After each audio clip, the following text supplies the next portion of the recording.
This is the Cryptic Cave episode 3. Today we were joined by Appleseed. Hello. We'll have you guys all introduce yourselves and what you play in the band, and if you could be any cryptid, what would you be? For sure, the Loch Ness Monster. Wait, let me introduce myself. Yeah. I'm Cyenna. I play lead guitar.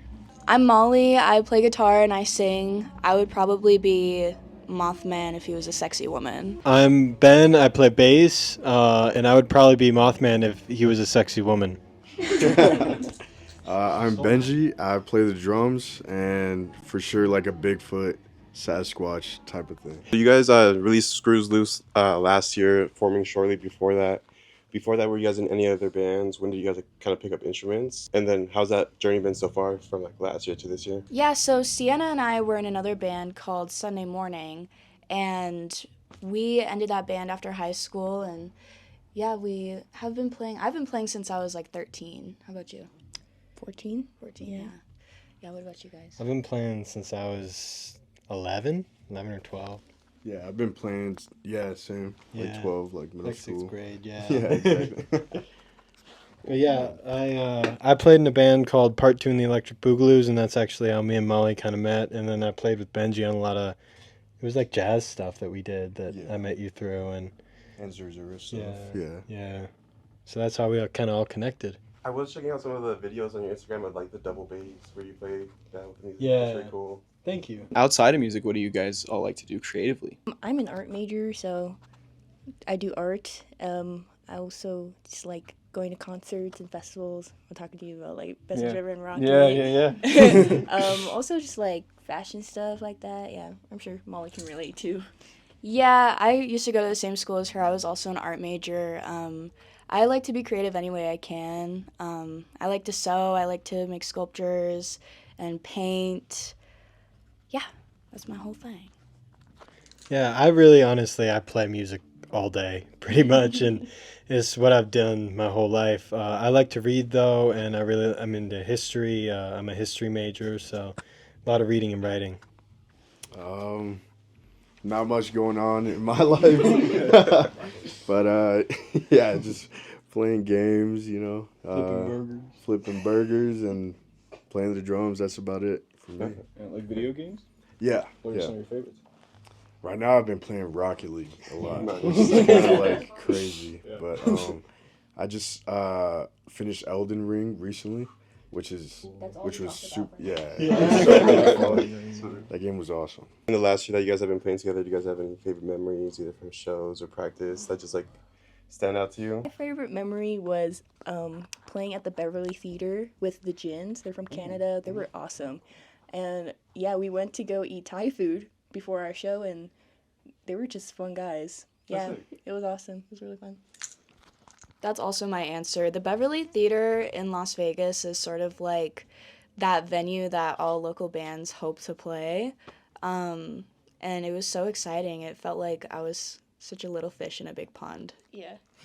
Yeah, I love that show, and I think I really loved, and we don't talk about it as much anymore, but we talk to the guys all the time. We played with this band called Edge Hill, and they're the best guys, and like we still talk to them, and they make awesome music. They just had an album come out too, so getting to know those guys was a great time.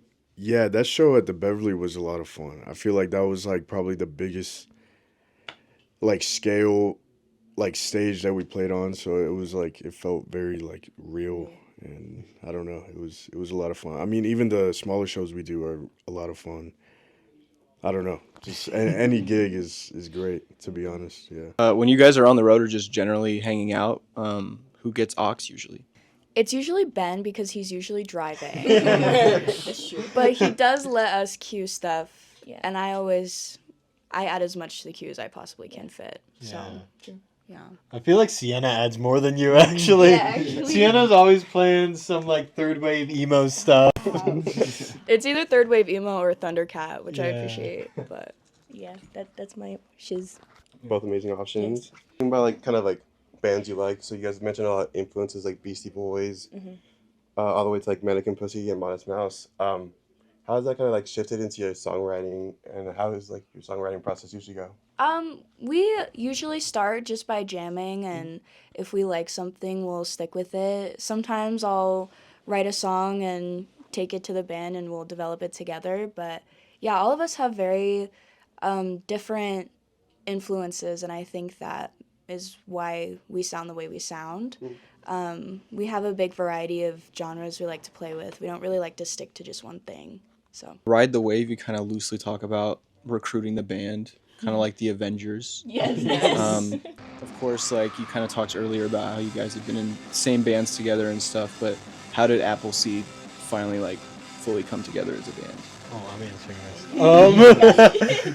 Man, I think we were all kind of in local bands at the time that were coming to an end, except for Benji. Benji wasn't.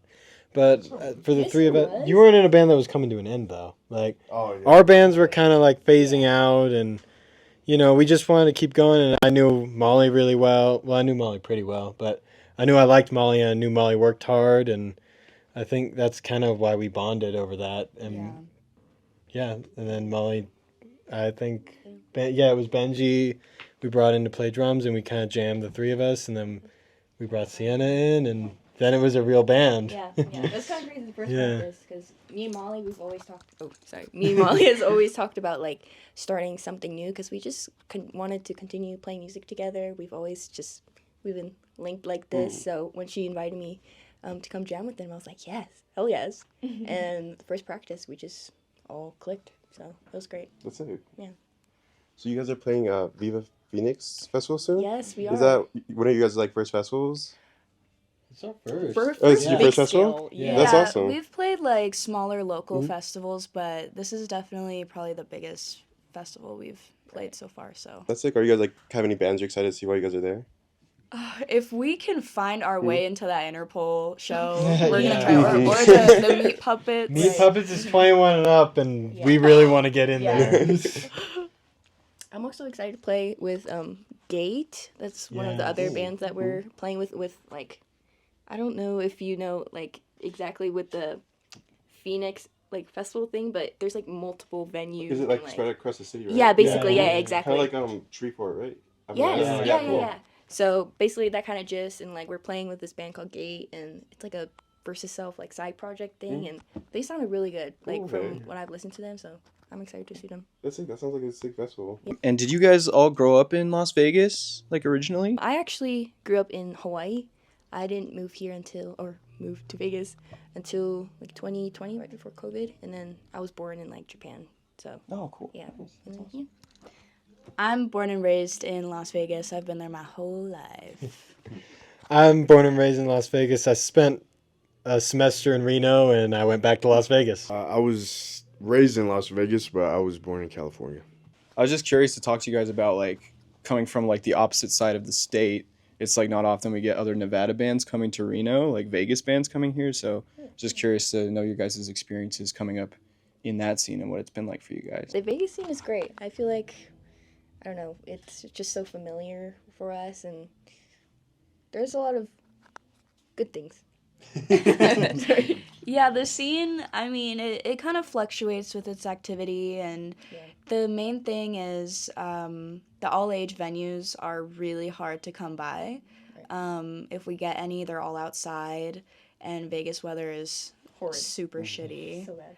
So there's that. But, you know, people always show up and show out, and it's a great time usually for us. So Yeah, it's all very DIY too. Like, you know, I mean, when I started a band, it was all 21 and plus, and I was 15, and so we would play in parks and stuff. And then, like, all the venues we play at now are like, they don't have real stages there, you know? But it's really cool to see a community come together and make it happen, you know? Get sound guys and get speakers and get a setup and have local shows like in restaurants and bars that aren't really set up for that. But doing it weekly is like a big deal. Yeah, I completely forgot what I was gonna say. But I think it's cool that like for like every band I've played with like locally, I see like similar faces and like the same people like coming out to the shows, and I think that's like really awesome. I feel like we're really lucky because we get a lot of like the same fans pulling up to our shows. And We just played a show last night at this place called Ferguson's. It's downtown Las Vegas, and it's always a good time there. And it was just great. Like the community, the bands we were playing with, like it was just great. Cool. This kind of all like bleeds into our next question. What's important about all ages spaces and like these DIY inclusive places for you guys to like be playing at? If you guys have like anything more to add, I know we kind of touched on like the community aspects and stuff about it. Yeah, I mean, the community building's really important. We make sure to really value the safety of everyone in the crowd and making sure that, you know, it's just a safe space and welcome to everyone, especially when there's kids coming.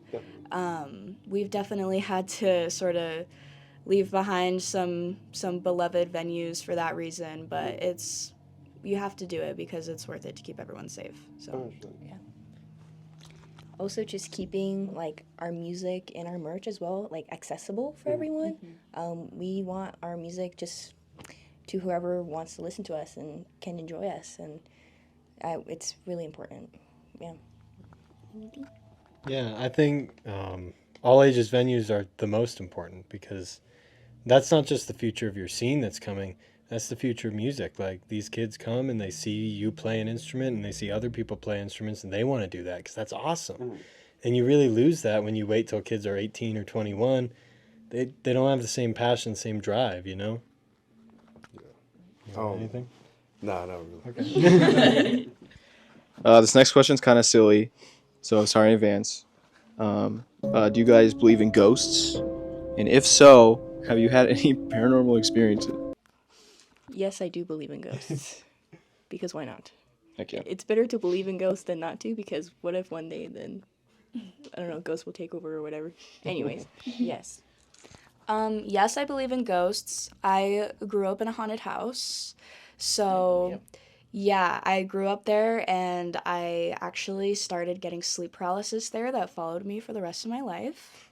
So, I totally believe in ghosts and paranormal stuff. But I'm a spiritual person overall, so I think it correlates. I don't know if I do, but I really want to. And it's funny you ask this because on our way over here, we were talking about the brothel Cadillac Ranch has a ghost. And I was like, we need to go and see this ghost because I read a book about ghosts and the author was like, this is the only place that's actually haunted. I was like, I got to see the baby ghost that writes 13 on the ceiling there. Yeah. Awesome question, by the way. I love this question. Yes, I definitely do. I just started, okay, so talking about like video games, I just started playing this game again called Phasmophobia. Oh, bro. And it's like where you hunt ghosts. Oh, dude, I love that, bro. Like, I grew up watching Ghost Adventures. I don't know if, yeah, dude, I love that stuff, bro. That's I how me and Dylon bonded. Oh, bro. Dude, and okay, I work at In-N-Out, and you know, like the main guy, like Zach Bagans? Yeah. Bro, he pulls up to my In-N-Out. That's it. Yeah, it's wild, bro. I haven't seen him. He's like a ghost. I don't know. Yeah. Dude, he came on like Christmas and New Year's Eve while I was working. And I made his burger. I fed him. She didn't see him. He was like, Yeah. he was out of there. I'm sorry, guys. Cool. So do you guys have any new stuff you're working on or just want to shout out anything? We are working on an album that will hopefully be releasing earliest summertime, but we don't know for sure yet, but we've been working on it. We're definitely going to have another single coming out, so yeah. Yeah, we're excited for it. I love all the artwork you guys have for your single that you guys released so far. Thank you. Yeah. Thank you. Yeah, it's the two of us. We do it ourselves. I did the first. I did the first singles for Screws Loose. Molly did Is It a Glow. What else is there? And also for Speak, yeah, I did the System EP one, and then for Speak, my partner Aaron, they carved it into a linoleum block and printed it for us. Oh, that's so yeah, cool. they make like all of our poster prints and stuff like that. They're just the go. Yeah, shout out. Do you know At Instagram? Phantasmal with 3 L's on Instagram. Amazing artist. And we'll put a text bracket here as well. Yeah. Well, that is all the questions we have, but thank you guys so much. And where can people find you on social media and stuff? Thank you. We are at Appleseed the band on everything. Yeah. We're excited to see you guys. Thank you.